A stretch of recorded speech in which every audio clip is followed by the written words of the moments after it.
അയ്യോ മണി പനന്നോ മണി പനന്നായി നീ നോക്കിയതൊക്കെ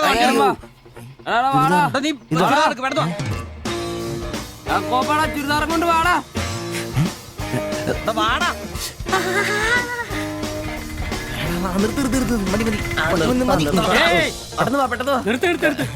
എങ്ങോട്ടാ ഈ ഓട്ടോയും പഠിക്കുന്ന കുട്ടിയുടെ ചുരിദാർ കൊടുക്കാമെന്നാ സാറേ. അതെന്താ വീട്ടിൽ നിന്ന് ഇറങ്ങിയപ്പോ കൊച്ചു ചുരിദാർ ഇടാതെ അതല്ല ചേട്ടാ, ഇവിടെ പഠിക്കുന്ന ശില്പ എന്ന് പറഞ്ഞ കുട്ടിയുടെ ചുരിദാറായത്.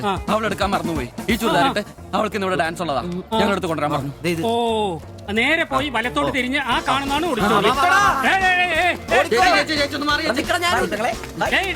ഈ വണ്ടി എന്നെ എടുത്ത് മാറ്റിട്ട് പോടാ. ഇവന്മാരൊക്കെ എവിടുന്ന് വരുന്നടാ കുറ്റിയും പറിച്ച്.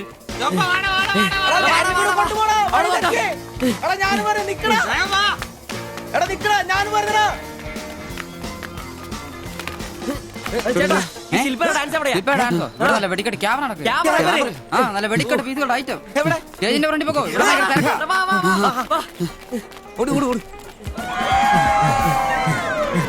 ഒന്നും പറയാം. ഇതാണ് ക്യാമറ. എടാ വാടാ പോവാടാ.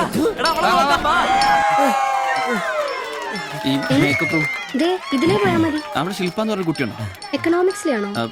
ഒരു പാസ്റ്റർ മോളാ. ആ കുട്ടിക്ക് ചുരിദാർ കൊടുക്കാൻ ഒന്ന് വന്ന് കാണിച്ചു തരൂ. ആ മനസ്സിലായി, വിളിക്കാം. നീ ഇവിടെ നിക്ക്, ഞാൻ ഇവരൊന്ന് റൂം കാണിച്ചിട്ടോ. ശരി.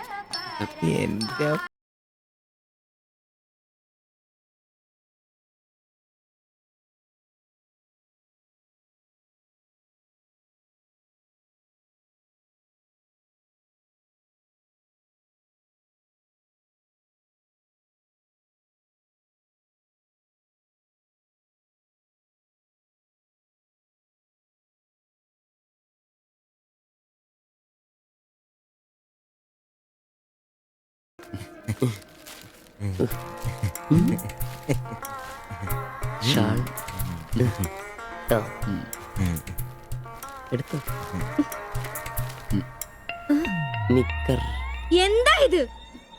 പാൻസ് എവിടെ? പെട്ടെന്ന് ഇതിവിടെ എത്തിക്കാനുള്ള ധൃതി കൊണ്ട് ഹാൻഡ് ഇടാൻ പറ്റിയില്ലെന്നേ.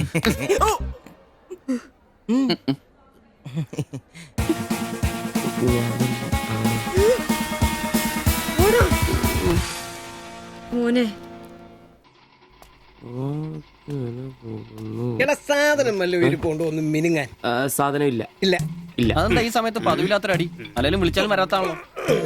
ദേഹത്തിന് ആകെ എന്താന്നറിയത്തില്ല, ഒരു വേദന, ആകെ ഒരു സുഖം. വായുവാ. വെറുതെ മെഡിക്കൽ കോളേജിലെ പിള്ളേരെ കൊതിപ്പിക്കല്ലേ. പോടാ അവിടുന്ന്. എന്നാലും എന്നെ നമ്പിച്ചായ നിങ്ങൾ ചെയ്ത വലിയ കടുങ്കയായി പോയി. ഓർക്കുമ്പോ തന്നെ എന്തോ പോലെ.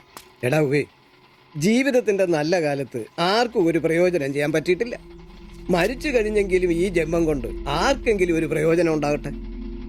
അല്ലെങ്കിൽ തന്നെ ചത്ത് കഴിഞ്ഞ് ചുമ്മാ കുഴിച്ചിടുന്നതിലും കത്തിക്കുന്നതിലും ഭേദമല്ലേ മെഡിക്കൽ കോളേജിലെ പിള്ളേർക്ക് പഠിക്കാൻ കൊടുക്കുന്നത്. ജീവിച്ചിരിക്കുന്നവർക്കെങ്കിലും ഒരു ഗുണമാകുമല്ലോ. എന്നാലും ചത്ത് കഴിഞ്ഞിട്ട് എന്തിനാടാ മാത്തത്തിനൊരു ബുദ്ധിമുട്ടുണ്ടാക്കുന്നത്? ഈ പറമ്പി വേണ്ടേ കുഴിച്ചിടാൻ? അതൊക്കെ അവനും അവന്റെ കുടുംബത്തിനും ഒരു ശല്യമാകും. അതൊന്നും വേണ്ട. ഇതാണ് നല്ല പ്രായത്തിൽ സ്വന്തം ജീവിതം നോക്കിക്കോണമെന്ന് പഴമക്കാര് പറയുന്നത്. മനസ്സിലായോ? പിന്നൊരാഗ്രഹമുണ്ട്. മെഡിക്കൽ കോളേജിൽ നാള് വന്ന് കൊണ്ടുപോകുന്നതിന് മുമ്പ് നിലവിളക്കിന്റെ മുമ്പിൽ വെള്ള പുതച്ച് അല്പനേരം കിടക്കണം. ആരെങ്കിലും തലയ്ക്ക് ഭാഗത്തിരുന്ന് ഇച്ചിരി നേരം രാമായണം വായിക്കണം. പിന്നെ അവര് കൊണ്ടുപോയിക്കോട്ടെ. അതൊക്കെ പോട്ടെ, സാധനം വല്ലതും ഉണ്ടോ? ഒരു തുള്ളി ബാക്കിയില്ല ഇവിടെ. അറിയാലോ, കുപ്പി കഴുകി കുടിക്കുന്ന ടീമായത്. എടോ കോട്ടറിന്റെ കാശ് കേട്ടോ. എന്റെ കാശൊന്നുമില്ല. പോടാ തുള പറയാതെ. ഉറുമ്പ് കൂട് കൂട്ടുന്ന പോലെ 3 എണ്ണം കൂടെ ഓട്ടോ വായിക്കാൻ കാശ് കൂട്ടിക്കൊണ്ടിരിക്കും. ഇത് കൈവച്ചോണ്ട് അതോ കാശില്ലാന്ന് പറയുന്നു. ഇപ്പൊ പണം മറിച്ച് വിൽക്കടാ, കാശുണ്ടാക്ക്. തീരെ മേലാന്ന് പറഞ്ഞിട്ട് കറങ്ങി കിടക്കുക. എന്ത് കിടക്ക്? ടീസി നല്ല ചൂടുള്ള കഞ്ഞി കൊണ്ടുവന്നേരും. ചൂടുള്ള കഞ്ഞി കുടിച്ചു തന്നെ കോട്ടർ മേടിക്കാനുള്ള പോക്കാ. കട്ടിലിന്ന് എഴുന്നേക്കാൻ മേലെങ്കിലും വെള്ളവടി നിർത്തരുത്. പാവം. എടാ ബ്രോസേ, എന്തോ എന്നെ ഒന്ന് റെയിൽവേ സ്റ്റേഷനിൽ കൊണ്ടാക്കി തന്നെ. താക്കോലും നിർത്തിട്ട് വരാം. എങ്ങോട്ടാ? നാളെ പാർട്ടിയുടെ അടിയന്തര സമ്മേളനം ഉണ്ട് ചെന്നൈയില്. അങ്ങോട്ട് പോകുക. ടൗണിലേക്കല്ല വായിക്കാൻ വല്ല മേടിച്ചു. ആ ഒരു വീണ വാങ്ങിക്കാം. ഞാൻ വല്ല ബസ് കയറി പോകുമ്പോ അവനെ നോക്കിന്ന് മടുത്തു. അവൻ ഇവിടെ വരാന്നാണല്ലോ പറഞ്ഞത്. സ്വന്തമായിട്ട് ഒരു ഓട്ടോ ഉണ്ടായിരുന്നെങ്കിൽ ഇതുപോലെ അലയേണ്ട വല്ല കാര്യം ഉണ്ടായിരുന്നു. അതെങ്ങനെയാ? പൈസ കൂട്ടി കൂട്ടി വരുമ്പോ കള്ളുകൂടി കൂടും. നമുക്കിനി ഓസിനുള്ള കള്ളുകൂടി മതി. അതാവുമ്പോ ചെലവുണ്ടാവില്ലല്ലോ. ഉദാഹരണം കണ്ട് നിർത്ത് നിർത്ത് നിർത്ത് നിർത്ത് നിർത്ത് നിർത്ത്. അങ്ങോട്ടാ എവിടെ പോയി കിടക്കാരുന്ന എത്ര നേരം എത്ര നേരമായി കാത്തേക്കൊന്നും അറിയാം. അതെ ഇത് വാടകയ്ക്ക് കൊടുക്കുന്നതാ, അല്ലാതെ സ്വന്തം ഒന്നും അല്ല. അടങ്ങടും ഇനി കുറച്ചും കൂടി പൈസ പോരെ സ്വന്തമായിട്ട് ഓട്ടോ വാങ്ങാൻ.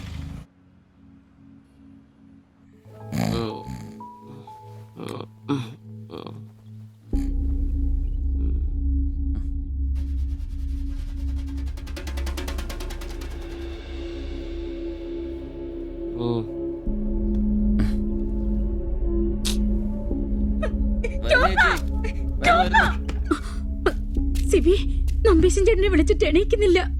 പോയിന്നാ തോന്നുന്നേ. നിങ്ങൾ അങ്ങോട്ടൊന്ന് വാ, വേഗം വന്നേ.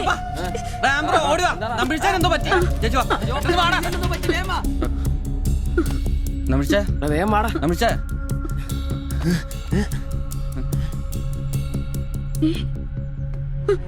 അയ്യോ.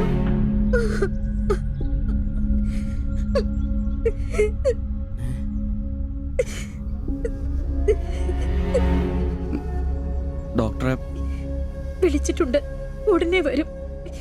മാത്തച്ഛനെ വിളിച്ചിട്ട് കിട്ടുന്നില്ല. ഇനി വന്നാലും താമസിക്കും. ഞാൻ ഒറ്റയ്ക്ക്. ചേച്ചി പേടിക്കണ്ട, ഞങ്ങളൊക്കെ ഇല്ലേ. മെഡിക്കൽ കോളേജിൽ വിവരം അറിയിക്കണ്ടേ. ഒരാഗ്രഹം നമ്മളോട് പറഞ്ഞതല്ലേ, അതെങ്കിലും സാധിച്ചു കൊടുക്കണ്ടായോ? ശരിയാ, അതെങ്കിലും നമ്മൾ ചെയ്യണ്ടടാ. അയ്യോ രാഘവാജകനായക ദയാനിതേ, നീ എന്നെ ഉപേക്ഷിച്ചതെന്തു ഭർത്താവീനാഥ. രക്ഷോ നായകൻ എന്നെ കൊണ്ടിതാ പോയിടുന്നു, രക്ഷിതാവായിട്ടാരുമില്ലെനിക്കയ്യോ. ഒരു കണക്കിന് പറഞ്ഞ ഭാഗ്യവനാ നമ്പീശൻ ചേട്ടൻ. ആരെ ബുദ്ധിമുട്ടിക്കാതെ അങ്ങ് പോകാൻ പറ്റിയല്ലോ. 10 ദിവസം കിടക്കേണ്ട ഒരു സാഹചര്യം വന്നായിരുന്നു എന്ത് ചെയ്തേനെ. ഇതാണ് മുകളിൽ ഒരാളുണ്ടെന്ന് പറയണത്. അവസാനമായിട്ട് ഒരെണ്ണം വാങ്ങിത്തരാൻ പറഞ്ഞത് എന്നോടാ. ആവും ഓരോരുത്തരൊക്കെ പെട്ടെന്ന് ഇങ്ങനെ ഇല്ലാതാവുമ്പോഴാ അവരൊക്കെ നമുക്ക് ആരെങ്കിലൊക്കെ ആയിരുന്നു എന്ന് മനസ്സിലാവുന്നത്. ഈ മാത്തഞ്ചന്റെ വീട്ടിലെ വേലക്കാരി ഉണ്ടല്ലോ, അവള് മുറ്റടിക്കുന്ന ഒളിഞ്ഞു നോക്കി കണ്ടോണ്ടിരിക്കുമ്പോഴാ അവസാനായിട്ട് ആ മനുഷ്യന്റെ വായന്ന് തന്തയില്ല എന്നോ വിളി കേൾക്കുന്നത്. എന്നിട്ടും എല്ലാം കണ്ടായിരുന്നാ? ഒരു ചെറിയ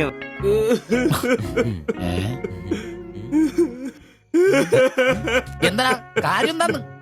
ഇത് വേണ്ട, ഇതുപോലെ സ്മോളിരിക്കുന്ന സമയത്ത് വയറിന് സുഖമില്ല, ഒരെണ്ണം ഊറ്റാറുണ്ടോടാ ചോദിച്ചാ മനുഷ്യന്റെ അടുത്ത് വന്ന് ഞാനതിനെ കട്ടിലിന്റെ ഇടയിൽ സാരം ഒളിപ്പിച്ചിട്ട് ഇല്ലാതെ മുഖത്ത് നോക്കി പറഞ്ഞു, ഈ പാവൊക്കെ ഞാൻ എവിടെ കൊണ്ട് വെക്കൂ? നീ എന്തിനാടാ ഞങ്ങളെയാണ് കരയിപ്പിക്കുന്നത്? പോട്ടടാ പോട്ടെ. ഇനി ആരെങ്കിലും നിന്റെ അടുത്ത് ഒരെണ്ണം ചോദിച്ചു വന്നാ ഒരിക്കലും നീ അവരെ കാലി ക്ലാസ് ആയിട്ട് പറഞ്ഞയക്കരുത്. ക്ലാസ് ഒഴുകി. വലിയ കാര്യക്കോലൊന്നും വേണ്ട, പുള്ളിക്കാരൻ മെഡിക്കൽ കോളേജിലുണ്ട്. ചിലപ്പോ രാത്രി എങ്ങാനും ഇറങ്ങി വന്നോളെ. പിന്നെ ഇങ്ങ് വന്നോളി.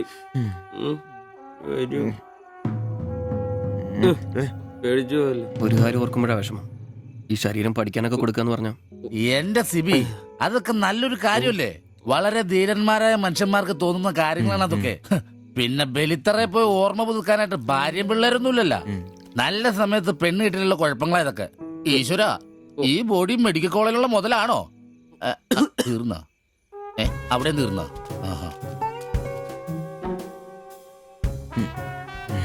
പിന്നൊരു കാര്യം, നീയൊക്കെ വണ്ടി മേടിക്കണം, കിണ്ടി മേടിക്കണം, മുതലാളിയാണോന്നും പറഞ്ഞ് മനക്കണക്കും കൂട്ടി നടന്നു. നിന്റെയൊക്കെ ഗതിയും ഇതൊക്കെ തന്നെയായിരിക്കും. ചിരിക്കണ്ട നിന്റെ. ഈശ്വര ഭഗവാനെ, എന്റെ ഈ ബോഡി മാത്രം കാത്തോണേ.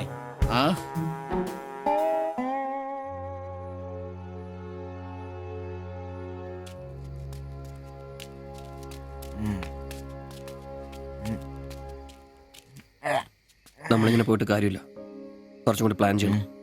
നീ എന്നതാ ഉദ്ദേശിക്കുന്നേ? വണ്ടി സ്വന്തമാക്കുന്നതിന് മുമ്പ് നമ്മൾ സ്വന്തമാക്കേണ്ട ഒരു പ്രധാനപ്പെട്ട കാര്യമുണ്ട്. നമ്മുടെ ആഗ്രഹങ്ങൾ, നമ്മുടെ ജീവിതം. മനസ്സിലായില്ല. നമുക്കൊപ്പം വേണമെന്ന് നമ്മൾ ആഗ്രഹിക്കുന്ന നമ്മുടെ പെണ്ണുങ്ങൾ. നമ്മുടെ വളർച്ചയിൽ അവരും കൂടെ വേണം. ചുമ്മാ പുറകെ നടന്നിട്ട് മാത്രം കാര്യമില്ല.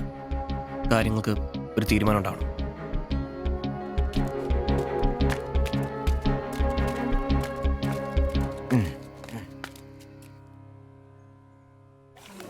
എടാ, ഞാൻ അവളോട് പറയാൻ പോവാ ഇഷ്ടം. ആരോട് ഇഷ്ടമെന്ന് പറയാൻ പോണു?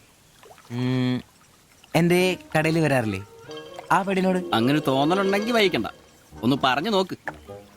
പിന്നെ ഒരു കാര്യം, അവൾ ഇഷ്ടമല്ലെന്നെങ്ങാനും പറഞ്ഞ കരഞ്ഞോണ്ട് പിടിച്ചോണ്ട് ഇങ്ങോട്ട് വന്നേക്കരുത്. കരയാനോ? ഞാനോ? എന്റെ പട്ടി കരയും. ഓ ഇവൻ ആ പൊറോട്ടത്തിന്റെ കാര്യം ഇഷ്ടമെന്ന് പറയാൻ പോകുന്നു. ഒറ്റയ്ക്ക് പോയാ മതി. അന്ന് അവളുടെ വീട് തപ്പി പോയിട്ട് ഏറ് കിട്ടിയത് ഓർമ്മയുണ്ടല്ലോ. ഇനി ഭാഗ്യം പരീക്ഷിക്കാൻ ഞാനില്ല. ഞാനും. എടാ മറ്റവനെ ഇപ്പൊ പോകുന്ന കാര്യമല്ല പറയുന്നേ. പിന്നെ? ഇനി അവളെ കാണുമ്പോ ഞാൻ പറയും എനിക്ക് നിന്നെ ഇഷ്ടമാണ്. മിടുക്കൻ അത് പറഞ്ഞു, കുഴപ്പമില്ല. പക്ഷെ നീ നിന്റെ അവിഞ്ഞ ലുക്ക് ഒന്ന് മാറ്റണം. എടാ അവള് നിന്നെ കയ്യിൽ കൊടുത്തല്ലേ കണ്ടിട്ടുള്ളൂ, അതും പൊടിയും കറയും പിടിച്ചിട്ട്. നിന്റെ യഥാർത്ഥ സൗന്ദര്യം അവള് തിരിച്ചറിയണം. അല്ല അങ്ങനെയൊന്നും ഇല്ലെങ്കിലും ലുക്കിലാണ് കാര്യം. അതുകൊണ്ടല്ലേ ഞാൻ എപ്പോഴും കൂളിംഗ് ഗ്ലാസ് വെച്ച് നടക്കുന്നത്. നീ കുറച്ച് shirt, jeans, shoe, cooling glass, മനസ്സിലായ?